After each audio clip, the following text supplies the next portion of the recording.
Une liste d'islamistes radicalisés comprenant les noms de plusieurs auteurs des attentats de Paris avait été dressée dès le mois de juin dernier par la Belgique. Cette liste avait été remise à la bourgmestre de Molenbeek, une indication de plus dans des failles possibles dans le renseignement, tant en Belgique qu'en France, et qui ont donc amené le déroulement de ces attentats du 13 novembre. Cyril Amar.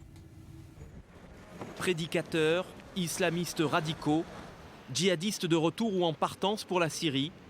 Au total, 85 noms sur une liste des services de renseignement belges, transmise à la commune de Molenbeek. Sur ce catalogue du djihadisme, 4 noms liés directement aux attentats de Paris. Abdelhamid Abaoud, l'instigateur présumé des attentats. Brahim Abdeslam, le kamikaze du comptoir Voltaire.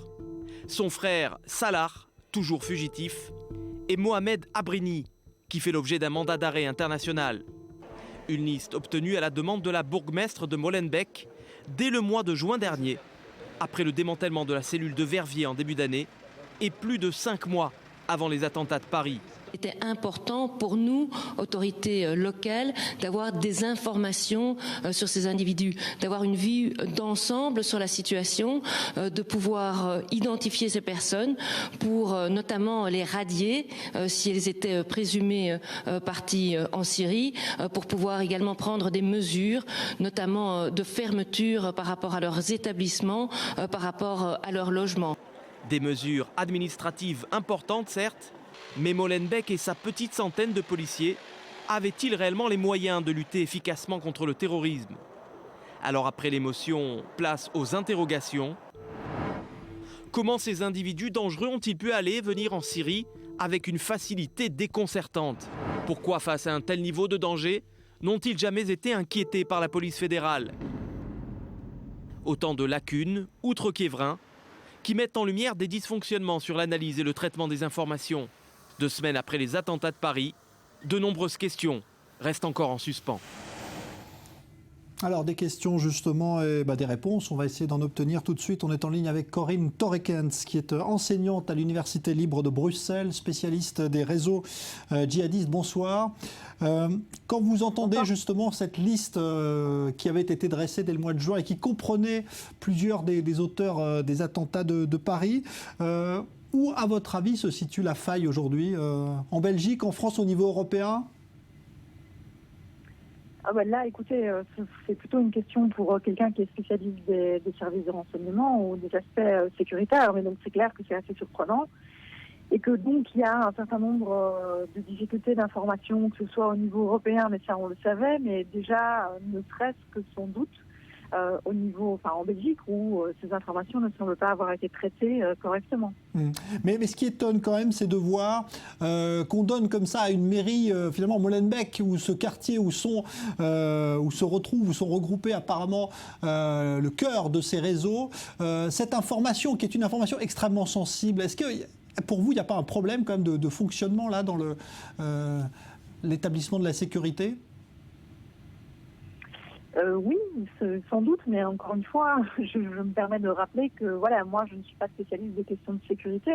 Et donc là, s'il y a eu des failles, il y a je suppose une enquête qui va être en cours ou que il y aura des éléments qui seront établis par ailleurs. Mais moi, je ne travaille pas sur ces questions-là. Donc je ne peux pas vous apporter énormément d'informations d'un point de vue de ces questions de sécurité pure. Bon, alors vous vous occupez des réseaux djihadistes justement et de la radicalisation justement de ces jeunes. Pourquoi aujourd'hui on est en train toujours de s'interroger sur les raisons qui ont amené autant de jeunes de ce quartier de Molenbeek à devenir des djihadistes et des terroristes en puissance? Est-ce que vous avez une explication, vous?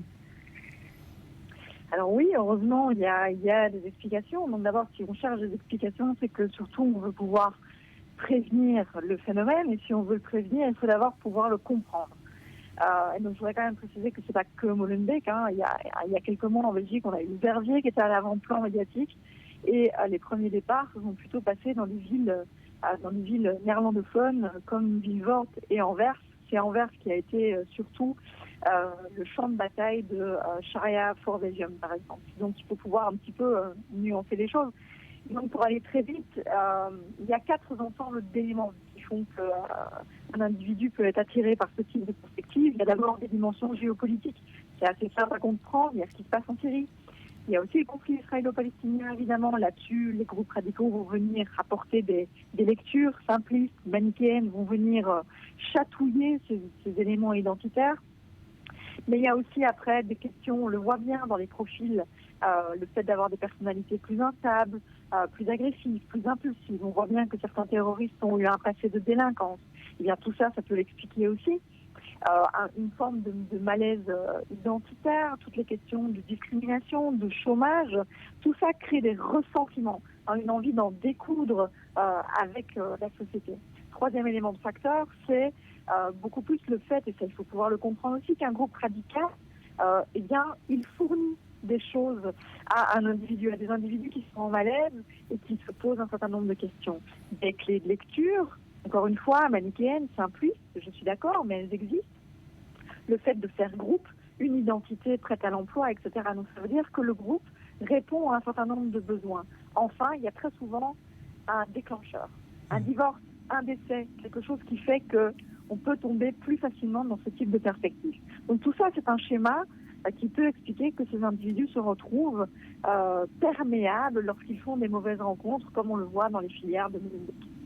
Il y a aussi un élément qui a été avancé, Corinne Torrekens, c'est, on va dire, la présence de cette mosquée contrôlée par l'Arabie Saoudite, la grande mosquée de Bruxelles. Alors ça date d'il y a plusieurs années. Est-ce que cela a fait entrer, on va dire, l'islam radical en Belgique de manière peut-être plus prononcée que dans d'autres pays d'Europe, selon vous ?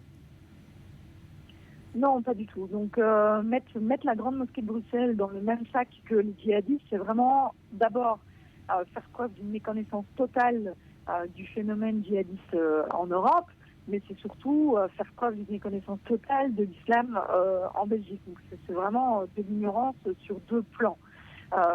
D'abord, il y a des différences au sein du salafisme. Donc la mosquée du cinquantenaire, donc la grande mosquée de Bruxelles, comme vous le dites, est une mosquée effectivement salafiste, donc dans un sens qui peut être conservateur, etc., mais qui a tout à fait pignon sur rue, dont ses activités sont transparentes, qui est très sollicitée et présente au niveau européen. Donc elle est tout à fait considérée comme étant un interlocuteur au niveau européen. Donc on peut critiquer le salafisme en tant que tel.